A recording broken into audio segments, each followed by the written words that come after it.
Welcome everyone. Today we are here with psychologist Mary Wahome, and we are here to discuss matters mental health during this COVID era. Welcome, Mary. Thank you. Globally, we have been affected by the COVID-19 pandemic, and we are now over 2 years, and people have been depressed, people have been anxious, people have gone through a lot with this period. Tell us, now that there is an ease in terms of restrictions, going forward, how can we manage our mental health? Thank you, Anne. That is a concern not only for us, but for everyone else. There have been a lot of stress, built-up stress because of what happened with the coronavirus when it became a pandemic to all of us. The measures that we have taken, there was no time to prepare people. So everything was pushed to a hold for some time. The schools were closed, bars, restaurants were closed. So everything, there was also the curfew hours and the curfew time. It caught people unaware. So nobody was not affected from the high to the low. Everybody was affected. Most businesses collapsed. Most people came out of job. Investment were destroyed. Others, they could never come up again. We have many institutions that closed. There was so much layoff. All these people were depending. They were never prepared because it happened like a Africa. The first report here was done in March. It was on a March 15th. Within 3 days, everything was upside down. The measures we are taken were very decisive. We have really affected everyone, including the transport industry.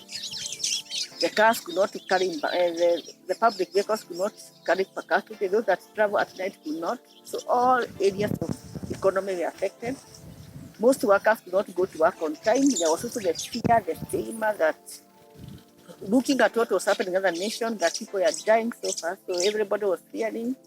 We were like given a death spell and everybody was to die. So it was really affected us. And the measures that we are taking, nobody saw them coming. From the time we are born, we have never had those restrictions. So nobody would say that they were able to get them. It was a lot of stress. It was a lot of, we didn't know what next. When the children came back home, we didn't know what to do with them. We are not prepared. They had gone back to school. We know they didn't even do their exams. They came back home. Whatever happened was so much. So it was everything that collapsed. No, we are learning. We were told that the coronavirus would be done in 3 months. So the lockdown was 3 months. But we knew that after the 3 months, everything would go back to normal. We thought by the 3 months, the coronavirus would have gone. But when it reached the 3 months, we discovered that it was something that was stay further. Even now, as we are speaking, we don't know how long the coronavirus will clear. We are told that it has cleared completely. We don't know. We are still keep on waiting. We are happy that the infection rates have gone down. People have developed resistance. There's a lot of vaccination. People have seen they can go through the sickness and come out with a strength. So that is what happened in the nutshell. That's what happened. So what is happening now, as you're saying about the easing of the economy, it would have come at a time, any other time. We knew that one day the economy will go back because it was headed to very bad areas. Already it is bad. And now when people were told to stay in houses, to stay home, keep social distance, to do all the necessary requirements that are required by the World Health Organization and the Ministry of Health, most people felt caged. They felt like they had been imprisoned. And the worst person to imprison them is at home, which are not very familiar ground for most of them. So now they are feeling it was like they are now being released from that prison. We know there will be adverse effects because they are not yet out of the coronavirus pandemic. There will be adverse effects, and I don't know how well people are prepared. People suffered out of mental health breakdowns and a lot of sickness, a lot of anxiety. There was even a lot of family issues, killing in the families, fighting.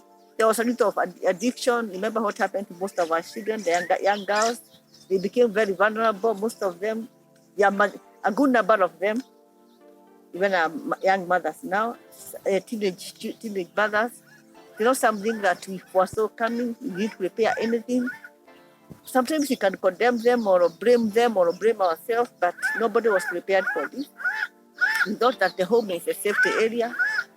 Yes, it is, but there's still some other things that we did put in consideration. So what we are saying is that people should take all the precautions necessary. We are able to tell them that they still need what we call psychotherapy. Somebody who has issues, who feel that they need to talk to somebody, that is why they are there. We know there is a lot that has happened, and some are just suppressed in people's mind. There is a lot of suppression. In the subconscious, they know a lot. They have gone through a lot. They have gone through losses. Some never thought think they are ever going to cover to bring it back, to cover up. People who have lost their jobs, they know very well some of them will never get, because some institutions, even schools, the private school, they closed down. So there is that fear. Where do we start? And that has brought a lot of anxiety, a lot of mental illness. There's a lot of addiction now. There's a lot of instability in people who are stable, who are doing small businesses, and they were closed. So we are saying that we should now be in a forum where we understand, we talk to each other. People should talk to each other. We see each other. We develop small groups where we can be checking on each other. If you're in a family, it's good to talk to your other family members to know what is happening.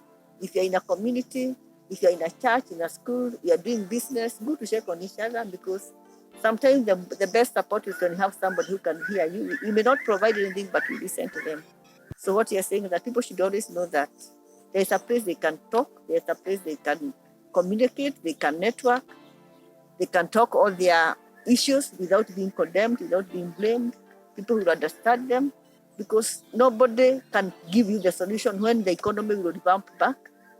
We know we are headed for the campaign and other things, so there's so much energy, so much investment and energy and direction is on the campaign. So we are not so much ready to start rebuilding it. It's like we are starting to do things that are going to give us what we want. Right now we are looking for the country leadership and all the county leadership. You see, that is what is in the people's mind. And there is so much that has not been done. There's so much that cannot be achieved between now and next year. There's so little we can do. To be very sincere in the campaign period, and this is also a very bad time, because people have been the restrictions are eased. People have been allowed to gather. People think that because they have done the vaccination they are able to, or they have gone through the coronavirus and come out, they may not get it again. We have not been told like that. We are told that even those vaccinated, they have a risk of getting it. The only thing we are told that with the risk, it can be easier managed because of the vaccination. They can easier handle, but the risk is still there.